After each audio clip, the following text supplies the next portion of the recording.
hace estas redes neurales tiene que ver con cómo procesa, por ejemplo, la retina, la información visual que le llega, ¿no? Mayoritariamente, para saber si era un perro o un lobo, era la presencia de nieve en la fotografía. ¿Por qué? Porque generalmente los lobos suelen estar en la nieve, ¿vale? Estadísticamente mucho más que los perros, ¿no? Entonces, ese elemento que a nadie se le hubiera ocurrido utilizar para saber si la foto que estás viendo es de un perro o de un lobo, pues era lo que la inteligencia artificial había encontrado como elemento sobre el cual ella tomaba la decisión para, digamos, clasificar una fotografía como perro o como lobo, ¿no?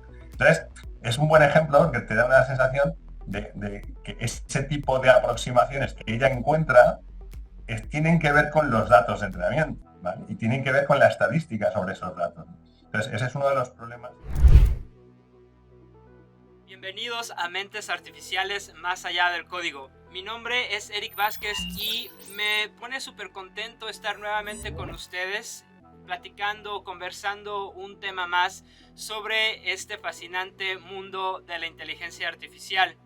Recuerden que todos los martes estamos aquí tratando de brindarles información, brindándoles un poco de conocimiento para que ustedes aprendan un poco más de lo que es la inteligencia artificial, al igual que yo y que todo el equipo que hace este programa realidad.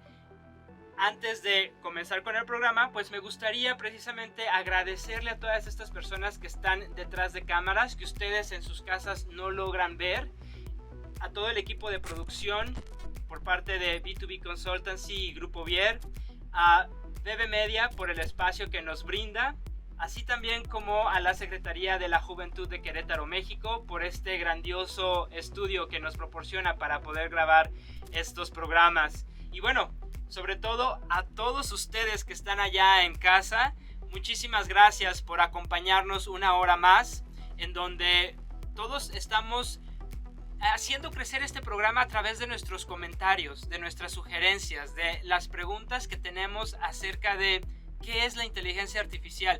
¿Realmente nos beneficia en algo? ¿Cuáles son sus desventajas? Entonces, apreciamos que todos ustedes estén enviando todas estas preguntas, todos sus comentarios a nuestras redes. Recuerden que estamos en TikTok, en Instagram, en Facebook, en X o X. También estamos en LinkedIn y en YouTube, donde pueden ver las repeticiones de los programas. Y bueno, pues sin más, vámonos a este fascinante tema el día de hoy que vamos a estar presentándoles. El día de hoy vamos a estar hablando un poquito de lo que es el aprendizaje automático, los algoritmos y los conceptos dentro de esto, ¿no?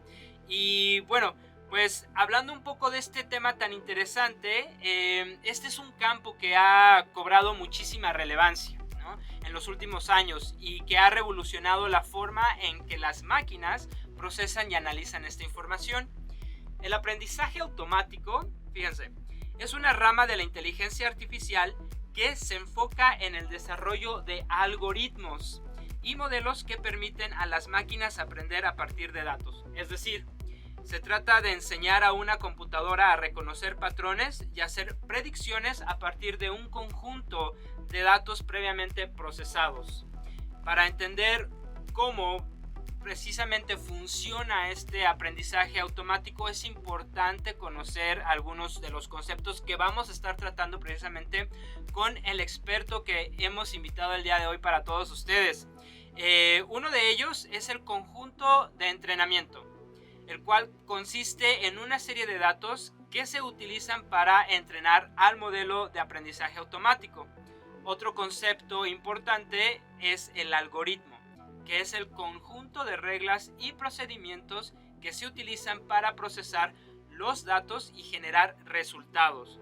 Bueno, además existen diferentes tipos de aprendizaje, como es el supervisado, el no supervisado y el que es por refuerzo. Cada uno de ellos tiene sus propias características y aplicaciones específicas.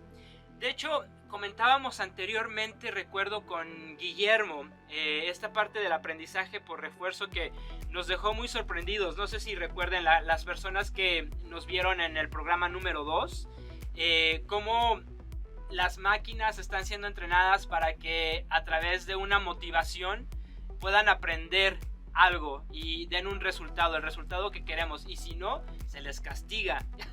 Entonces, bueno, vamos a estar hablando de eso un poco también. En resumen, pues el aprendizaje automático es una herramienta muy poderosa en el campo de la inteligencia artificial. Bueno, sin ella, pues simplemente no podría realizar ninguna tarea la inteligencia artificial, ¿no?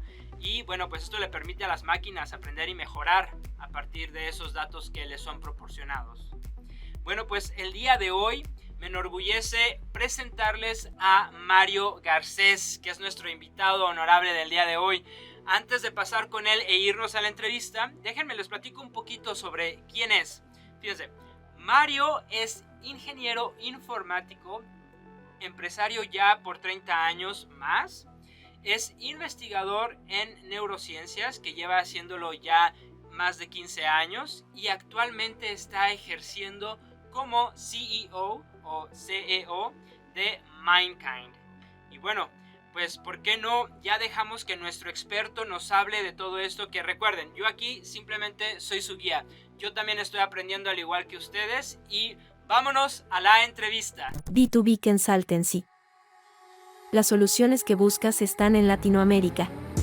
Con talento 100% bilingüe inglés y español, contarás con más citas concertadas. Proporciona una excelente experiencia de servicio al cliente. Obtén la ayuda de un asistente digital para gestionar tu día a día. Si estás ingresando al espacio de la IA, podemos brindarte el talento y las herramientas para hacer crecer tu negocio más rápido con el uso de inteligencia artificial. Desarrollo de IA y entrenamiento de IA. Permítenos ayudarte a crecer y alcanzar tus objetivos. B2B Consultancy, conectando negocios.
Hola Mario, ¿qué tal? Muy buenos días, tardes, noches, ¿qué son por allá?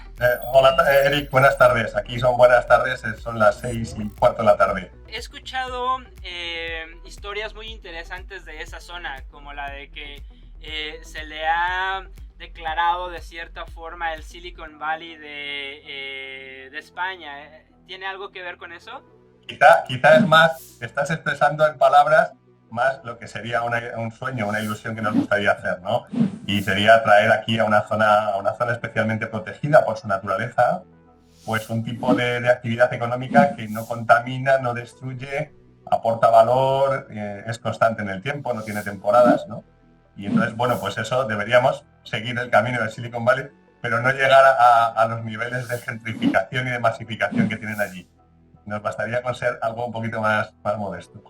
El día de hoy vamos a estar platicando un poquito sobre el aprendizaje automático, ¿no? Los algoritmos, los conceptos, etcétera. Y daba una introducción precisamente respecto a lo que es el aprendizaje. Hablábamos un poquito de el aprendizaje supervisado, el no supervisado, por refuerzo. ¿Qué tan importante es esto? Y antes de entrar de lleno al programa, quiero hacerte una pregunta que le hacemos a todos nuestros invitados para ir formando un concepto más rico respecto a qué es la inteligencia artificial. Entonces, no sé, Mario, si nos pudieras proporcionar tu concepto o tu definición sobre esto? Es todavía el santo grial de la tecnología de computación, ¿vale? Es decir, lo que tenemos hoy en día realmente no es inteligente en el sentido filosófico de la palabra, con todos los matices y todo el debate que puede haber sobre qué es y qué no es inteligencia, ¿no? Pero en cualquier caso, yo suelo utilizar una metáfora que aclara bastante bien el punto en el que estamos y que casi todo el mundo va a entender, ¿vale? Y es que lo que tenemos hoy en día, que se llama inteligencia artificial estrecha, sería el equivalente a lo que los seres vivos tienen, que se llama reflejos, ¿vale? Los reflejos son programas innatos que vienen de fábrica cuando nacemos, que nos permiten resolver tareas muy específicas de una forma muy rápida, muy eficaz y muy eficiente. Pero en general solo sirven para eso. Lo que pasa es que la inteligencia artificial estrecha tiene infinitos datos y además tiene infinitos recursos computacionales. Entonces serían como un reflejo con esteroides, ¿no? Pues llamémoslo así. Pero tiene ciertas limitaciones que todavía hacen que hoy no podamos decir que realmente son sistemas inteligentes. Son grandes sistemas estadísticos que sacan patrones muy profundos a partir de identificar esas grandes cantidades de datos, pero están muy lejos del concepto que cualquiera de nosotros entendería por inteligencia. El día de hoy, pues, tenemos mucho de qué hablar de inteligencia artificial. Tenemos por ahí los temas de ChatGPT, tenemos temas de gente que cree que la inteligencia artificial general va a llegar muy próximamente, etcétera. Pero hay algo que no nos hemos puesto realmente a pensar. ¿Qué es el aprendizaje automático? ¿Cómo aprende esta inteligencia artificial, Mario? Bueno, básicamente el aprendizaje automático es un conjunto de técnicas matemáticas que a partir de una información de entrada, como tú decías, el conjunto de entrenamiento, de todos los datos disponibles con los que se va a alimentar el sistema, se escoge una parte de esos datos y esos datos se procesan en base a unas reglas matemáticas que, iterando una y otra vez sobre el resultado que obtienen en cada una de las capas de procesado, pues van construyendo lo que sería un modelo estadístico profundo de los patrones que subyacen en esos datos, ¿no? Entonces, una vez identificados y codificados esos datos en la red neural, esta red es capaz de aproximar los nuevos datos de entrada, que esos ya no son de entrenamiento, serían los datos sobre los que tiene que procesar, y ofrecer una posible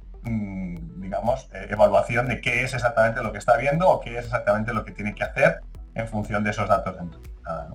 Entonces, esta información que está codificada en la red neural pues tiene varios problemas. Lo primero es que hoy en día no sabemos cómo la codifica la red neural.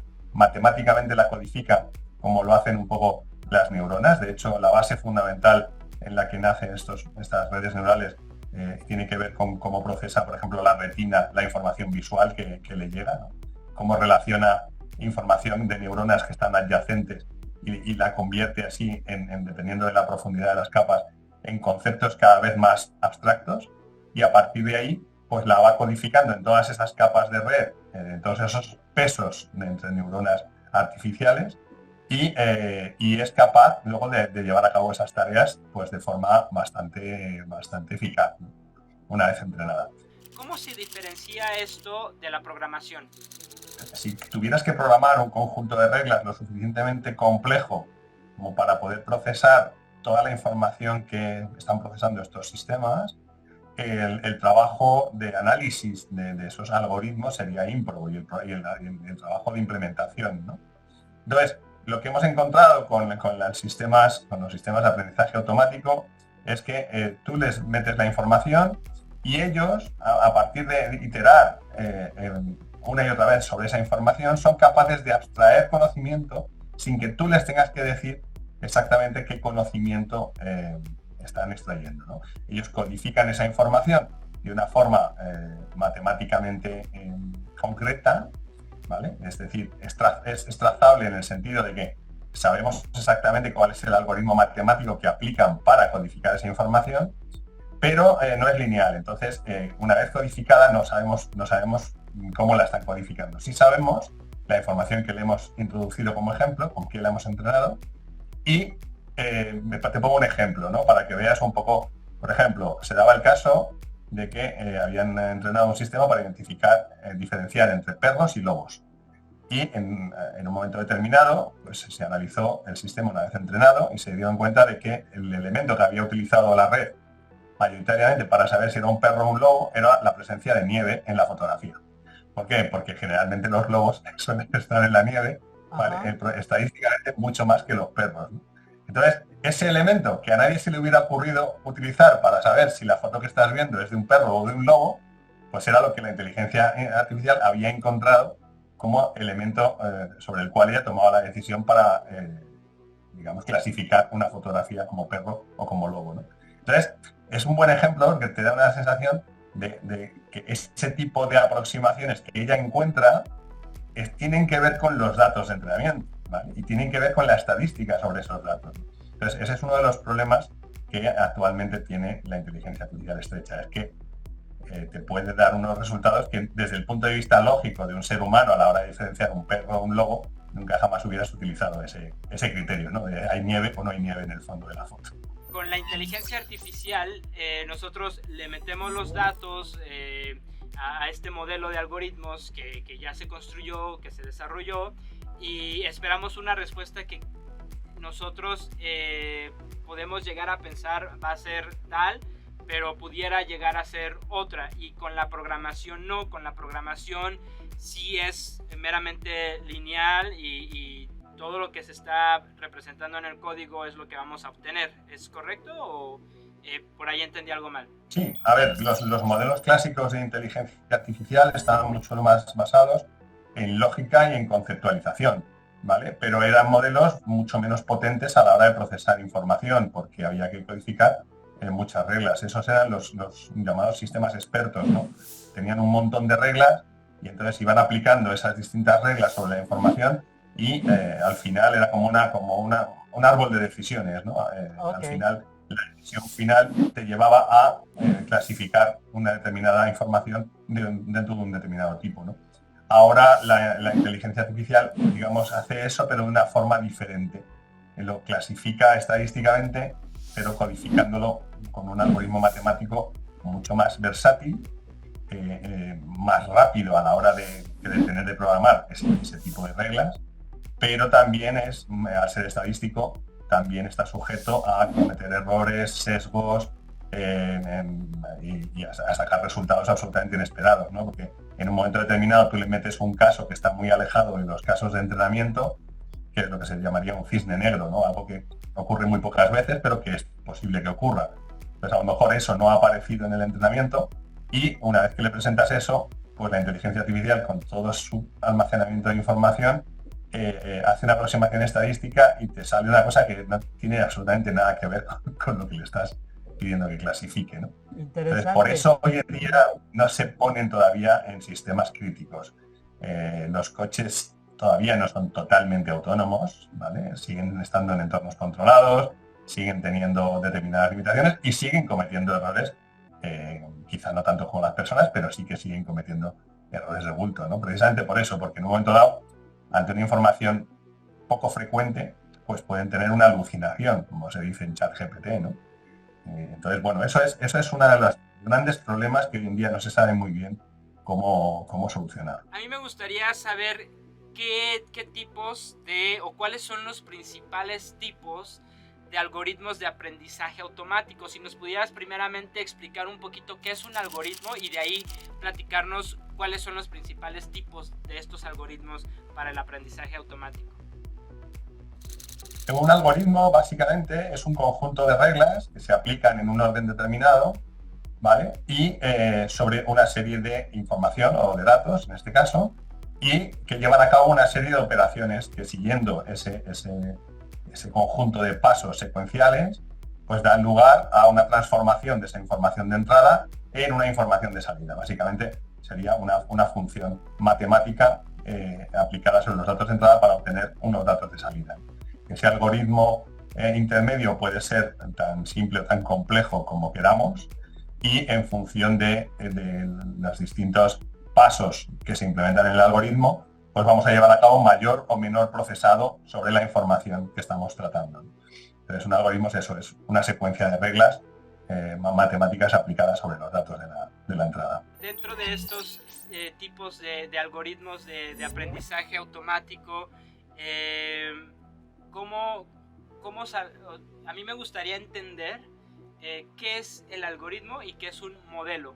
¿Son cosas diferentes? ¿El modelo nace a partir del algoritmo? ¿Cómo se determina esto? El algoritmo es, digamos, el proceso que se lleva a cabo sobre los datos y el modelo son los datos ya procesados, ¿vale?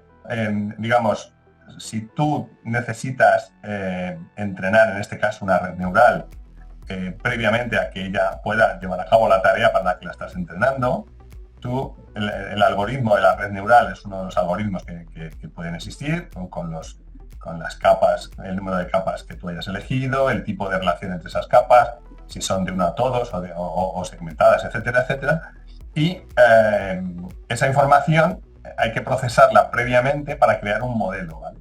Ese modelo lo que hace es que almacena la información de los datos de entrenamiento en todos los pesos distribuidos en la red neural, y una vez entrenado el modelo, ¿vale?, ya lo puedes utilizar para aplicarlo a cosas concretas, como es decir, venga, pues ahora le voy a poner una serie de fotografías o unos audios, unos ficheros de audio, y sobre esa información él va a aplicar el modelo que ya ha estado, digamos, entrenado. Entonces el algoritmo es el mecanismo por el cual se entrena el modelo. El modelo es el conjunto de los datos procesados por el algoritmo, los datos de entrenamiento procesados por el algoritmo, y luego la aplicación del modelo es alimentarle con datos nuevos que no se han utilizado en el entrenamiento para confirmar o obtener, digamos, la ventaja que nos da el uso de esa tecnología para resolver una tarea concreta. Entonces, el modelo sería eso, el resultado final una vez entrenado el algoritmo y los datos de entrenamiento. Al modelo hay que darle los datos para poderlo entrenar, ¿correcto? Eso es, o sea, el modelo es el resultado de los datos de entrenamiento procesados por el algoritmo concreto de entrenamiento. Entonces es muy importante porque el proceso de entrenamiento con la tecnología actual es un proceso lento, porque requiere que las operaciones matemáticas vayan hacia adelante y luego hacia atrás, realimentándose para corregir, digamos, los errores que se producen en las distintas capas de procesado y así ajustar los pesos de las neuronas, ¿vale? Y luego el modelo, una vez entrenado, ya es muy rápido, ¿vale? ¿Por qué? Porque ya tiene bien ajustados todos esos pesos, y entonces cuando tú le pones una fotografía, inmediatamente, sin apenas demora, es capaz de decirte, de clasificarla conforme a lo que él ha aprendido a hacer, ¿no? O a llevar a cabo cualquier otra tarea. Estoy hablando de fotografías porque es lo más intuitivo, pero podría ser traducir un texto leído en un idioma a otro idioma distinto, o identificar un determinado tipo de tumor dentro de una radiografía, ¿no? Entonces, lo importante del modelo es que una vez entrenado es muy rápido, muy eficaz y muy eficiente, pero lo costoso es entrenar un modelo suficientemente útil. Yo supongo que, por ejemplo, una persona, los datos los leemos de un libro, ¿no? Los vemos de un periódico, o los vemos en YouTube, estamos aprendiendo algo en YouTube, lo que sea que cada quien quiera aprender, o etcétera. Pero a una máquina, ¿cómo le metemos esos datos? Hay que hacer un procesado y convertirlos en información que la red neural, en este caso, o la arquitectura que se va a utilizar, pueda comprender, ¿no? En general, lo que se hace es convertir los datos en vectores, ¿vale?, que son, digamos, elementos matemáticos. Por poner un ejemplo, ¿no? Imagínate que tienes eso, una fotografía, pues lo conviertes en una lista de números, en una ristra, más que una lista, una ristra de números, ¿vale?, donde esa información se alimenta a la red neural como si fuera una única hilera de números todo secuencial, ¿vale? Esas dos dimensiones iniciales que tiene una fotografía se convierten en una sola dimensión. Entonces se va alimentando la red neural con esa ristra de números, y el algoritmo lo va procesando. Entonces, digamos, luego lo que se hace es que cuando tiene que obtener un resultado, lo que hace el algoritmo muy bien es convertir información de un tipo a otro, ¿vale? Entonces, tú solo alimentas de una forma determinada, él lo procesa en esa forma que él entiende y luego te proporciona una salida en esa misma forma que tú puedes volver a convertir, en este caso, si quieres, en una imagen, ¿no? O en un audio, o en una fotografía de Midjourney o de Stable Diffusion, etcétera, etcétera. Entonces, digamos, lo importante es entender que tú tienes que estructurar la información de entrada de una determinada forma para que el sistema pueda procesarla acorde a su arquitectura y luego el sistema genera una salida en esa misma forma que tú puedes volver a convertir al estado original, que es el formato que a ti te interese. Pensamos que esa información se tiene que traducir de alguna forma a un lenguaje que la computadora pueda entender, ¿no?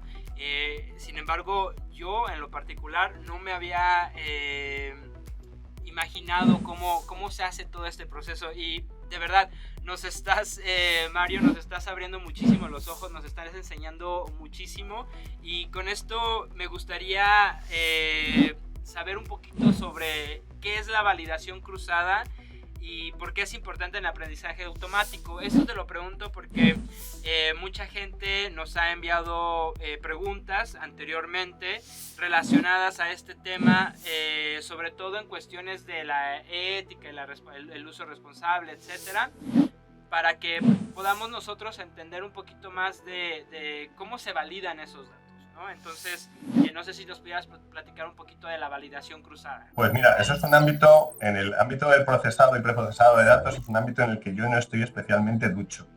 Te lo digo porque el ámbito en el que nosotros trabajamos, donde yo estoy especializado, es el ámbito de inteligencia artificial general.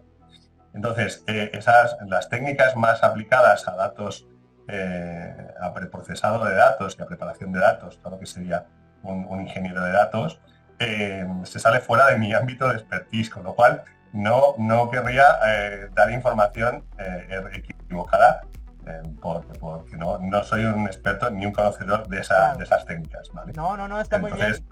Y lo apreciamos, Mario, de verdad, gracias por decirnos eso, no te preocupes. Otra de las partes que nos interesa mucho saber sobre el aprendizaje automático es cómo se pueden evitar, ya ahora sí entrando al tema de la ética, cómo se pueden evitar los sesgos en el aprendizaje automático. Yo creo que es muy difícil evitar los sesgos. Ahí te enfrentas con dos problemas fundamentales. Primero, que como hacen falta muchos datos para entrenar un modelo que sea útil, cuando tú le metes muchos datos, en esos datos, aunque tú no lo percibas como ser humano, porque tienes una capacidad de cómputo limitada y no está en... esos datos, dependiendo de las fuentes de donde vienen, van a tener implícitos una serie de patrones estadísticos que son invisibles al operador humano.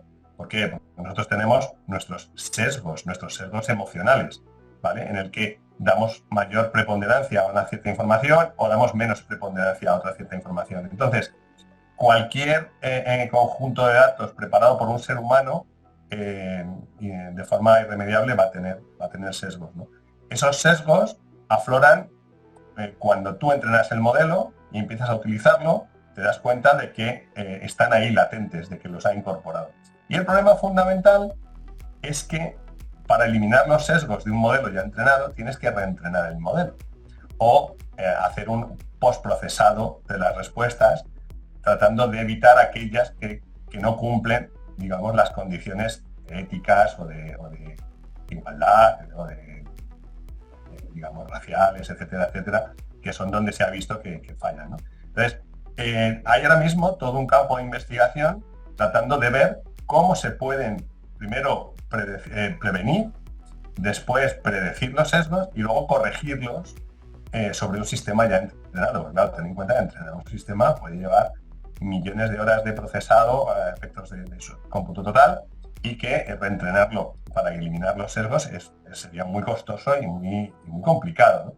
Entonces, se están buscando técnicas que permitan hacer un postprocesado, ¿no? Que sobre la salida que te da el sistema puedas aplicarle filtros adicionales que a su vez posiblemente sean otros sistemas entrenados en detectar sesgos para que el resultado final que muestras en la aplicación pues que no esté en absoluto sesgado, ¿no? Pero claro, también es verdad que es que la realidad está sesgada. Me refiero, si tú comparas el número de estudiantes en carreras técnicas y en carreras más médicas o de salud o educativas, pues ves que hay un sesgo, que hay más mujeres que hombres o más hombres que mujeres, ¿no? Entonces, el mundo en sí tiene sesgos y esos sesgos están latentes en los datos que utilizamos para generar los modelos. Con lo cual, ¿hasta qué punto queremos eliminar los sesgos si los sesgos son parte del mundo real? Bueno, pues eso es una pregunta que entra dentro de la parte ética, ¿no?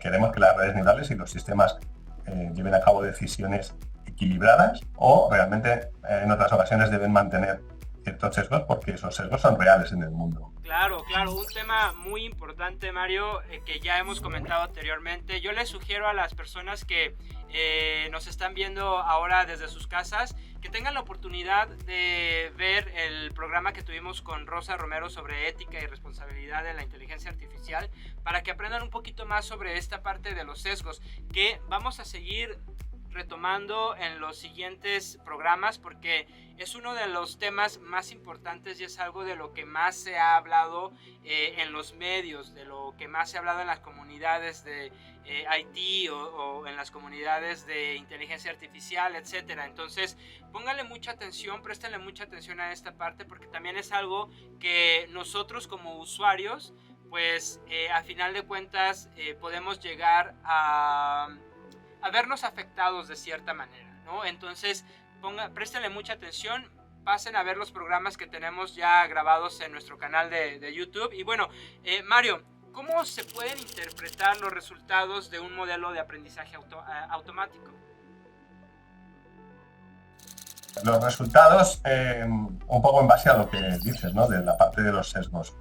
Al final, lo que hay es un criterio humano. Por ejemplo, en este momento me consta que las grandes compañías tecnológicas, incluso ChatGPT, tiene humanos trabajando sobre las respuestas que genera el propio sistema y que los usuarios validan como buena, mala o mejorable, etcétera, etcétera, para reintroducir esa información al sistema y seguir reentrenando una nueva versión que corrija esos fallos de información, ¿no? Claro, el problema fundamental es siempre el mismo.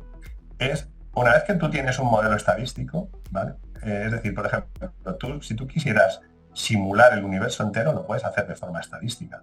Con otro universo entero, lo simulas estadísticamente, ¿vale? El problema es cuando intentas llevar a cabo una tarea utilizando el menor número de información y de reglas posible, para que sea lo más eficaz y lo más precisa posible con el menor consumo de tiempo y de recursos, ¿vale?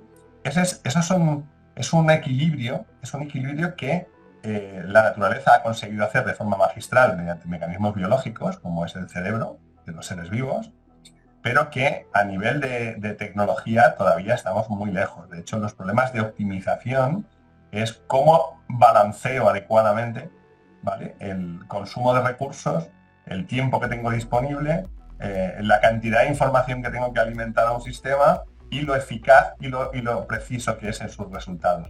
Todo eso son elementos que se contraponen entre ellos, ¿vale? Si cambias uno para mejor, el otro se empeora. Si subes el tiempo, ganas en precisión. Si bajas el tiempo, posiblemente cometas más errores. Entonces, ese equilibrio perfecto que la naturaleza consigue utilizando muy pocos recursos. Vamos, para que te hagas una idea, el cerebro humano consume 20 vatios de potencia. Pocos dispositivos habrá en casa que consuman tan poca potencia.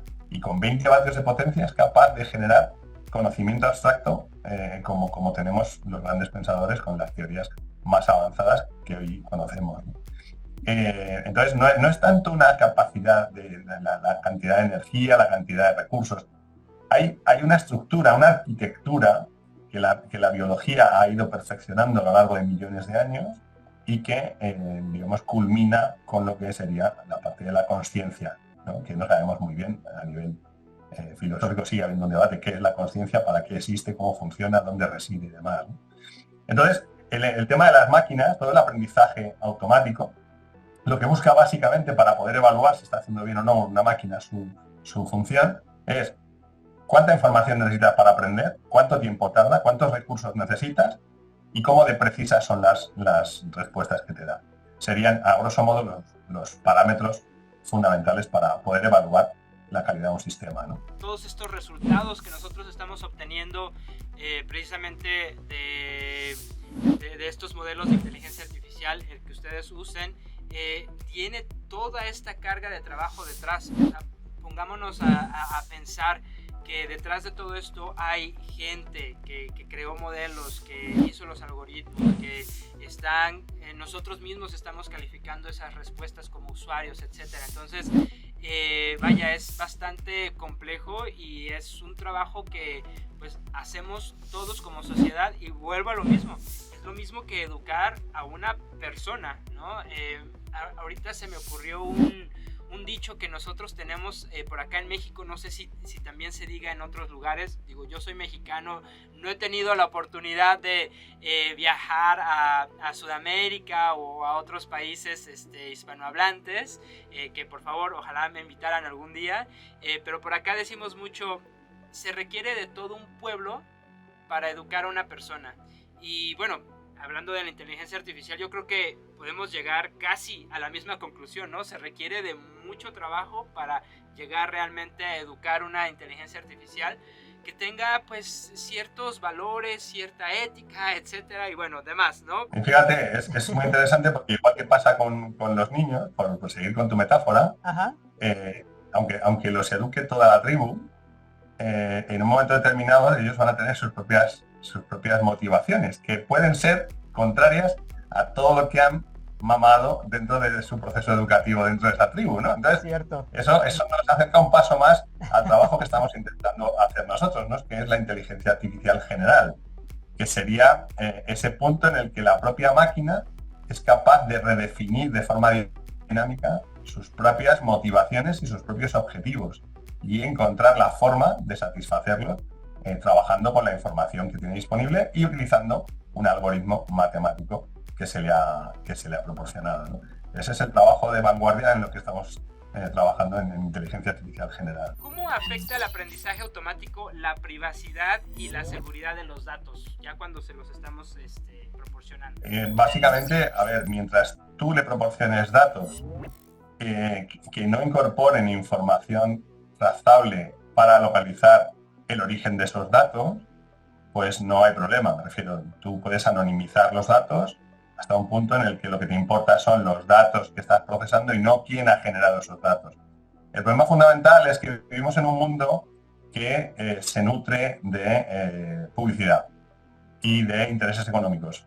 Entonces, en tanto en cuanto esos datos que se están procesando tienen un valor económico si se explotan desde el punto de vista publicitario o de análisis de la información, de business intelligence, etcétera, siempre que esos datos no estén desligados de la fuente que los ha generado, pueden dar lugar a problemas de utilización interesada y además perjudiciales para el propio generador de esos datos, que sería en este caso pues la persona o el usuario, etcétera, etcétera. Entonces, mantener transparentes de dónde salen esos datos, cómo se anonimizan, cómo se alimentan a los modelos y qué tipo de información se está usando, bueno, pues eso es lo que, por ejemplo, las grandes compañías no desvelan, ¿vale? Porque es ahí donde está el negocio. El que yo te pueda decir, oye, tengo un tío que vive en el Pirineo, en moreno con canas, de 1,80, que pesa 90 kilos y que tiene tal sesgo político o tal sesgo religioso o sigue tal equipo de fútbol, ¿no? Porque eso te va a dar información que tú vas a poder utilizar para ofrecerme una serie de productos o servicios de forma ya precondicionada. Yo estoy precondicionado por mis propias preferencias, ¿no? Eso es lo peligroso, que puedan llegar a, sin que nosotros lo sepamos, a utilizar nuestros datos generados de forma inconsciente para manipular nuestras decisiones a la hora de comprar productos, de consumir o de... Tenemos también otro tema que va dirigido a la utilización de los datos, a la privacidad y seguridad de nuestros datos que nosotros les estamos proporcionando a todas estas empresas que están entrenando sus modelos de inteligencia artificial, ya sea porque aceptamos un aviso de privacidad al momento de descargar una aplicación, por ejemplo las de nuestras redes sociales preferidas, o porque utilizamos algún método de e-commerce por internet, y así hay muchos, ¿no? Hasta quienes vendemos nuestros mismos datos con un consentimiento de que lo van a utilizar para el entrenamiento de la inteligencia artificial. Entonces hay que poner mucha atención a estas partes. Les invito a que sigan esta serie de programas para que vayan aprendiendo precisamente cómo se están utilizando estos datos también y cómo nosotros estamos en ventaja o desventaja, ¿no?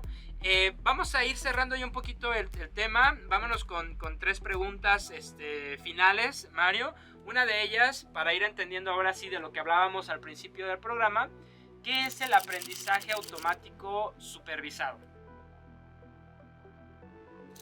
El aprendizaje automático supervisado es el que a partir de los datos de entrada, digamos, le das el dato y la respuesta, ¿vale? Entonces, a partir del dato y la respuesta, él puede saber si ha sido correcto o no la interpretación que ha hecho del dato y con eso reentrenar hacia atrás, backpropagation, la red neural para, digamos, ir eliminando la diferencia que ha habido, el error que ha cometido a la hora de valorar el dato, ¿no? Entonces, ¿hay alguien supervisando este proceso? Sí, básicamente, digamos que tienes que proporcionarle el dato y la respuesta correcta. Muy bien. ¿Y el no supervisado cómo sería? Bueno, el no supervisado sería en que él va ajustando esos parámetros en función de los resultados que obtiene, realimentando esos resultados, ¿vale? Y viendo cómo mejora la precisión de su propia respuesta a partir de los datos realimentados, ¿vale? Entonces sería una forma en la que él va aprendiendo del propio procesado de los datos. ¿Cuáles serían diferencias así muy evidentes entre el supervisado y el no supervisado? Bueno, el no supervisado básicamente tú no le tienes que dar la respuesta, ¿vale? La respuesta la va obteniendo él a partir del procesado de los datos, ¿vale? Y va ajustando cada vez más la calidad de esa respuesta. ¿Hay uno que sea mejor que el otro? Depende de las tareas. Hay tareas donde tú no tienes la respuesta correcta, ¿vale? Y entonces tiene que ir él encontrando esos patrones que afloran a partir de los datos y que él va identificando a base de procesar esos datos. Mientras que en otros sí que tienes el conocimiento de la respuesta correcta de los datos de entrenamiento, y entonces es más fácil porque el sistema, digamos, simplemente lo que tiene que hacer es codificar el dato con la respuesta correcta. Entonces inmediatamente calcula el error que tiene que... Vamos, obviamente no tiene error. Si tú le das el dato y la respuesta, al final obtiene un resultado macheado, ¿no? Porque va corrigiendo hasta que el error se hace cero, o prácticamente cero. ¿Aquí cómo entra el aprendizaje reforzado? Bueno, el aprendizaje reforzado es el que más se parece a cómo aprendemos los seres vivos, ¿no? Nosotros, una de las cosas que intentamos hacer al desarrollar inteligencia artificial general es darle el menor número de parámetros posible, ¿vale? Entonces, si tú lo piensas bien, las experiencias sensoriales, por llamarlo así, la información sensorial que nos llega a un ser vivo, básicamente, si lo reduces al máximo, te produciría casi 3 tipos de posibles respuestas, ¿no? Te produce placer, te produce dolor o no te produce nada, con lo cual, en el peor de los casos, a lo mejor te llama la atención, te produciría curiosidad para seguir buscando más información, eso que no te ha hecho nada, ¿no? Entonces, aquello que te produce dolor, tiendes a evitarlo, aprendes a eludirlo. Aquello que te produce placer, tiendes a conservarlo, y aquello que no te produce ni dolor ni placer, pues tiendes a curiosear más para saber si lo catalogas en uno o en otro, finalmente, ¿no? Wow. Entonces, el aprendizaje reforzado sería un poco el equivalente a nivel automático, en el que en función de la respuesta se le da un feedback y con eso él corrige todo el comportamiento para, reforzar, seguir entrenando el modelo para que sea cada vez más proclive a hacer ese tipo de acción. Empieza siendo como modelo aleatorio y le vas diciendo, pues oye, esto que has hecho está bien, pumba, pues esto refuérzalo. Oye, esto que has hecho no está bien, pues esto debilítalo, elimínalo. De forma que sería como un niño, básicamente, que le vas educando en las cosas que debe hacer, las cosas que no debe hacer y aquellas que simplemente él tiene que explorar para al final encontrar si... ¿Qué es el Deep Learning y cómo se relaciona con el aprendizaje automático, Mario? Bueno, el Deep Learning básicamente lo que es coger el conjunto de datos y pasarlo por muchas capas de abstracción, ¿vale? Las capas de abstracción lo que hacen, te pongo el ejemplo de lo que ocurre en la biología, ¿vale? Que es de donde nacen estos modelos. En la biología, la retina, por ejemplo, lo que hace es que una neurona tiene lo que se llama un campo receptivo, ¿no? Entonces, la información que cae dentro de ese campo receptivo combinada con la que ella ha percibido, la combina para diferenciar, claro, si tú solamente ves puntos, píxeles, y cada neurona solamente procesaba un píxel, sería muy difícil identificar ángulos, rectas, círculos, etcétera, etcétera. Para hacer eso, lo que se hace es que la información se sube a otra capa de información, ¿vale? Entonces, esa segunda capa de información coge conjuntos de la primera capa, que sería el equivalente a las convoluciones de una red neural, a la red neural convolucional, coge subconjuntos de la capa anterior y sobre esos subconjuntos extrae un patrón, ¿vale? Ese patrón se hace en todos los subconjuntos de la segunda capa y eso se pasa a la tercera capa, que a su vez saca subconjuntos de esos subconjuntos de la segunda capa.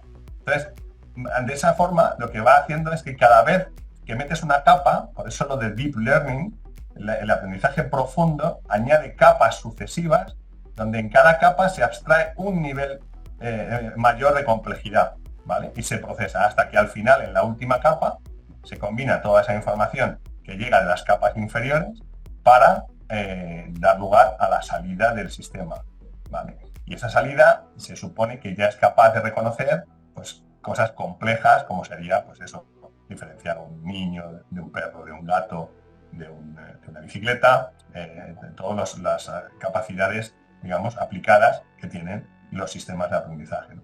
Entonces, esas capas acumuladas una detrás de otra son las que permiten que se vayan creando abstracciones cada vez de mayor nivel.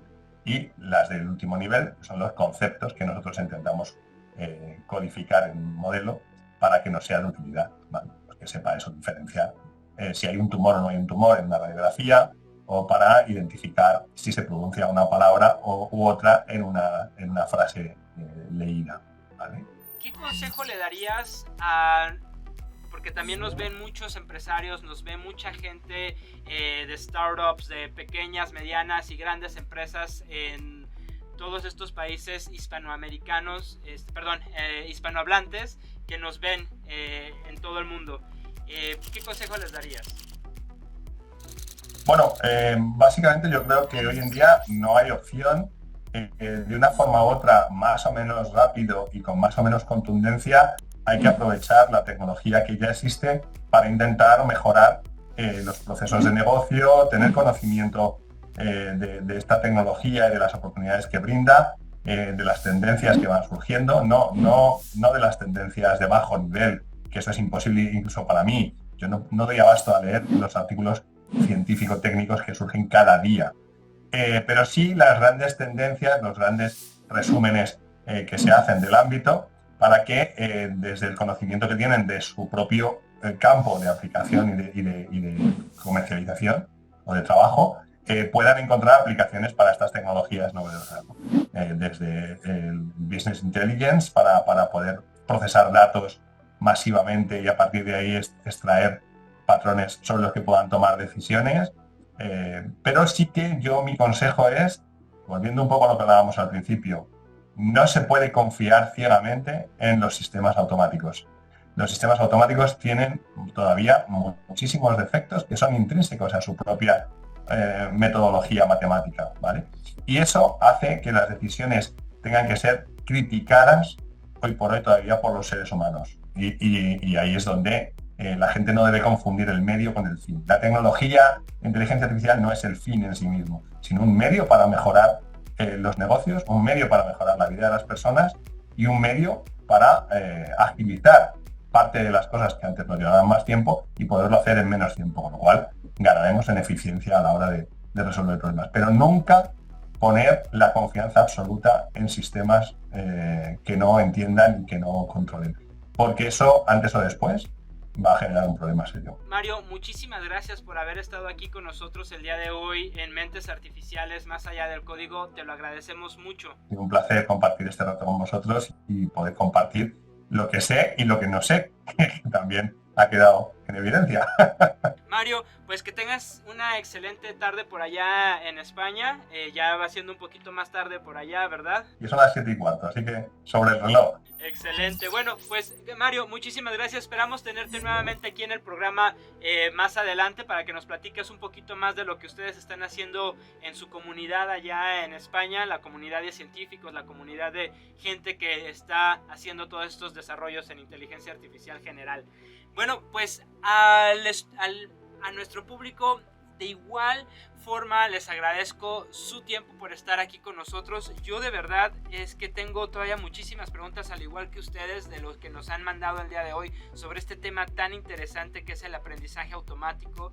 Y bueno, con el consejo que nos dio Mario, todavía surgen muchísimas más preguntas. Espero que ustedes puedan seguirnos todos los martes a las 5 de la tarde por BB Media, que se transmite en diferentes plataformas como lo es LinkedIn, Hours Network, AnyTV, YouTube, entre otras. Y pues bueno, también me gustaría agradecerle a todo el equipo que hace este programa realidad, a toda la gente que ustedes no ven que está detrás de cámara, a nuestros patrocinadores, a BB Media por el espacio, a B2B Consultancy y a Grupo Vier por la producción de este programa, así también como a la Secretaría de la Juventud de Querétaro, México, por el espacio que nos abre aquí en sus estudios para poder grabar este programa, y a todos ustedes por vernos, por educarse, por interesarse en saber más de algo que va a revolucionar, a cambiar nuestra vida.